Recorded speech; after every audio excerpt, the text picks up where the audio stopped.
Hello, welcome to Brockwell Lane, and this is my layout Ullapool. If you haven't watched my channel before, this is a real town in Scotland, which did have a planned railway to it, but was never built. So this is my imagining of it. If you want to know more about that, there is an article on Wikipedia called the Garve and Ullapool Railway. So that's worth looking into. Now, I've done quite a lot of work since you saw it last, as I hope you can tell. I've done a lot of grass, particularly on this front section, which is static grass. It's had a couple of layers, green, and then it's also had a straw colour on top. I've left that little sandy track there, and at the moment there's a police car on it. Don't know quite how the police car got there over the beach, but never mind. Yeah, so this is static grass on top of the sand effect, and there's all sorts of colours in there. There's some dead straw sort of colours in there as well. From WWS.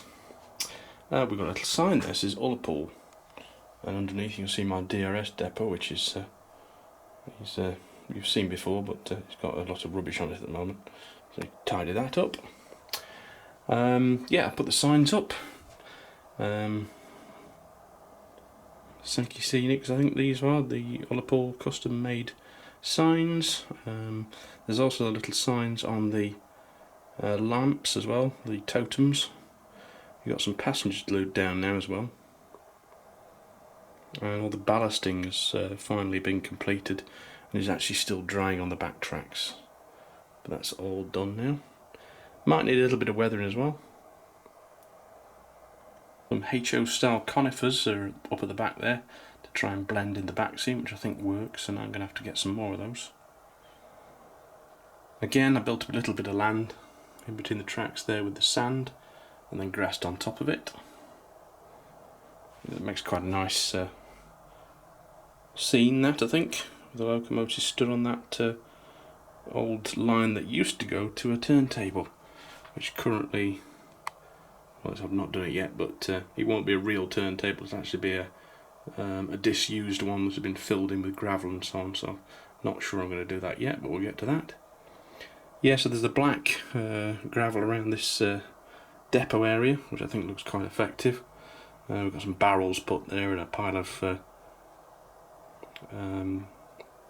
clean ballast with a man digging into that. I think that makes a nice little feature. There's also a grounded van body there, which might move around, I'm not sure. This is a sort of temporary signal box until the Pico one arrives, which is not out yet, but I'm hoping that's going to be in the next few weeks. Sankey Scenics 1970s style posters there up on that wall. Puts it into period quite nicely. There's a bit of a door appeared there as well, so where vehicles can get access onto the platform. Bit of ballast on the platform there I need to clean up. Another sign over there. There's another Sherpa van been purchased for the back there. There needs a fence in front of it, and it also needs some sort of access through that back wall, which I need to do. All the politically incorrect posters, which were common in the 1970s. The building that goes here, you saw last time, I'm going to paint that into a more appropriate colour scheme. I just put an LED strip there through the platform, so when that gets wired up, along with these lamps on the station, that should look quite effective. A couple of new purchases there as well, locomotives. Behind the scenes you can see a Class 37 37420. That's still work in progress, needs a bit more weathering and detailing, so I'll show you that properly in an upcoming update. Yeah, this is just behind what's going to be the opening for the shed. I'm also going to use these trees like that around this area, so that the line will actually disappear behind trees and you won't see this hole. You won't see that one because there'll be a shed in front of it, of course. There might be a few trees here as well, just to disguise the back scene again, because I quite like how that's working over the back there. So currently the fiddle yard, or what there is of it, is full of all the stock at the moment. That wouldn't normally be that full, of course. It's been ballasting. Got my Class 40 there again, which is was off the other layout. Don't know whether it really fits into this layout, but I'm going to run it anyway because I do like that engine. And if you're interested in Class 37s, particularly Scottish ones, these books are excellent. They're 3 volumes, 1, 2 and 3, and they cover the era of Class 37s, and they're from Train Crazy. Yeah, there's the back one there, which is the early blue period. Then you got the big blue period, and also then the more 1990s. And there's some excellent pictures in there and ideas for modelling, and that prompted me to extend my model year-wise into the 1990s. So I managed to purchase another Class 37 from Rails, which is their limited edition, which is a 1990s style one. So Robert McAlpine Concrete Bob. So that will bring my layout up to the 1990s. So you may well see that running as well in the future when I've got some appropriate stock, like regional railways, Mark 2s and 1s and things like that. Maybe even that Kyle set in the green and cream tourist set. So I hope you agree. A lot of progress been made, and it's getting to look a little bit more attractive than it did before. And now we're getting to the stage which I really like, which is all the detailing and the weathering and things like that. So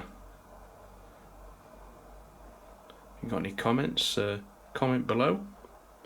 I will see you next time on Brockwell Lane. I'll leave you with a little bit of running. Hope you have a good weekend, and see you next weekend. Bye bye.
Back in Class 37 with sound, 37254, which will get changed.